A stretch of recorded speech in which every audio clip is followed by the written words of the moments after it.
Hello there. Now, first things first, this is very important, by the way.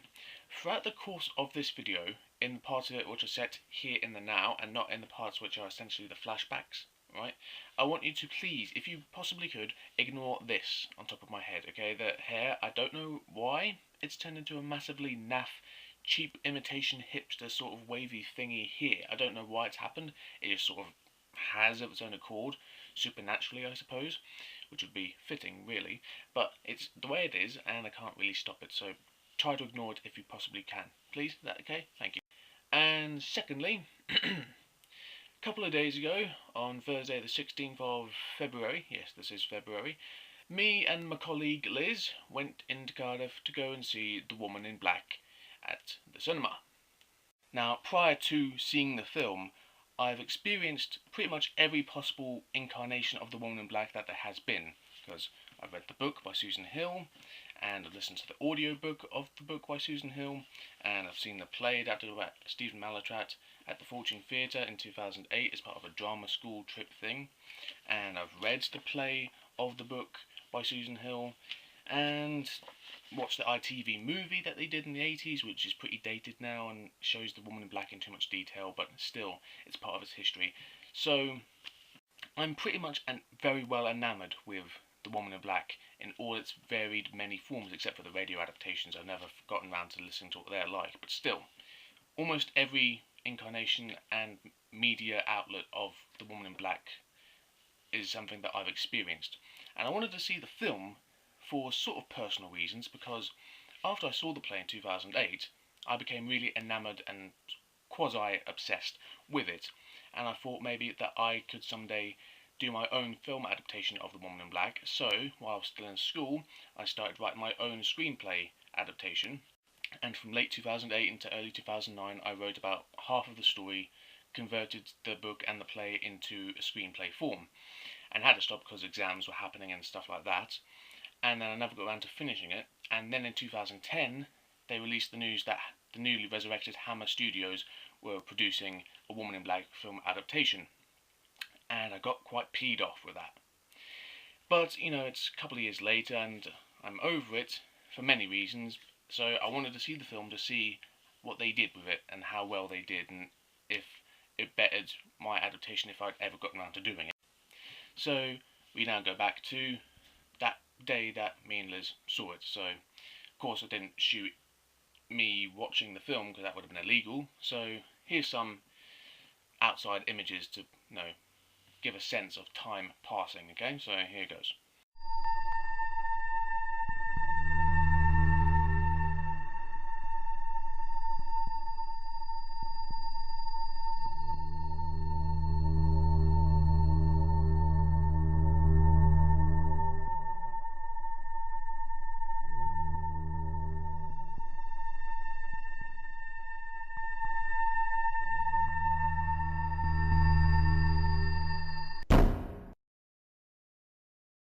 So Jack, what did you think of Woman in Black?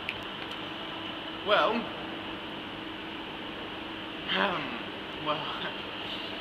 I'm still recuperating from it. Like, whenever I saw the play, it was always afterwards you had to get over the shock of everything that you just saw.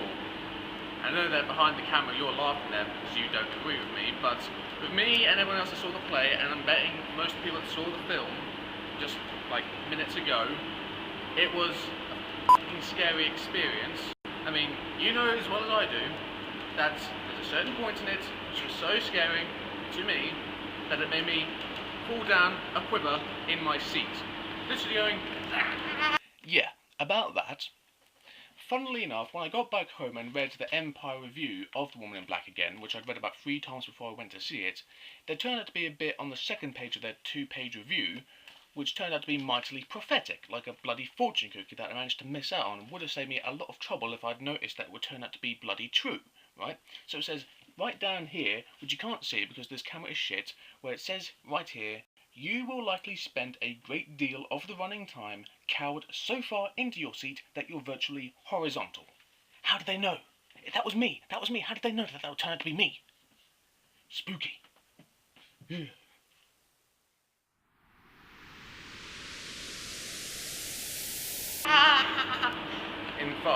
fear. I can't even say words properly, that's how bad I am. And yeah, my leg went into spasm as I slid down the seat in I terror. didn't know that. Meanwhile, you were sitting there, nudging me in the side, going, laughing like a bloody gremlin, and just, you're going to mercilessly take the piss out of me from now on in, aren't you? Possibly. Possibly, she says with a massive grin on her face. So, what did you think, Liz? Come on, tell us. I think I've changed my mind about Daniel Radcliffe. I don't think he's as geeky as I thought he was, and I think he's actually very fit. Although, I want to know why he put the axe down in the middle of the film, because I wouldn't have done that. I would have carried it around with me just in case. And I think it was more about making the people jump than genuinely having a scary story. I should point out at this point that this is coming from a person who believes that Vanilla Sky is the scariest thing she's ever seen, and before that accidentally called it Vanilla Dream, and also accidentally created a very nice sounding ice cream flavour, but still, Vanilla Sky. It's disturbing, but it's not a scary film. It's a nightmarish film, it's a nightmare film like The Company of Wolves or anything like that, but it's not a scary film like The Woman in Black is. I'm just saying. Also, she's never heard of Once, Twice, Three Times a Lady, and she's never heard of the song She Blinded Me with Science, and she's never seen Bill and Ted. Okay, let's cut her some slack, shall we? Or maybe I should just cut her some slack still. Ah, for shame, my dear. Indeed. So, in summation, I'm glad that I saw it at the cinema. I'm no longer bitter that they made the film before I did. Daniel Radcliffe has never been better as an actor. Do not sit in the front row and watch it, because you will fall off of your seat straight onto the floor in terror as your friends laugh at you. Don't sit with a friend who is not scared by this sort of film and will laugh at you mercilessly as you sit in your chair watching the film and squeal like a little girl. If you get it on DVD because you can't see it at the cinema, don't pause it. If you do watch it, don't eat it with popcorn because you will spill it over yourself during many of the jumpy moments.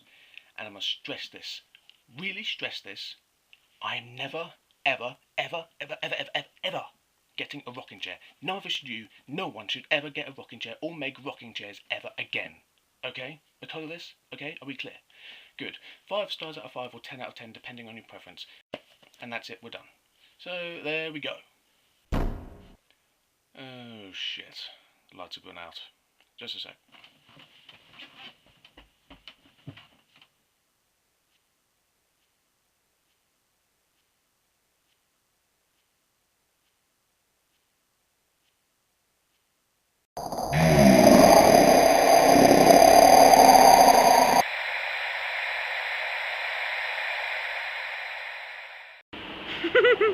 This will look great on camera later, I know it will. Yes. I think the eyebrows are the best. Yes. My eyebrows always do their thing, just like Daniel Radcliffe, only his are bushier. Yeah. What was up with his eyebrows? They're just bushy, I don't know, that's just the way it is. It's the way it goes. It's a song from Community. Only some people will get that reference, I know. Hello. Yeah, Johnny.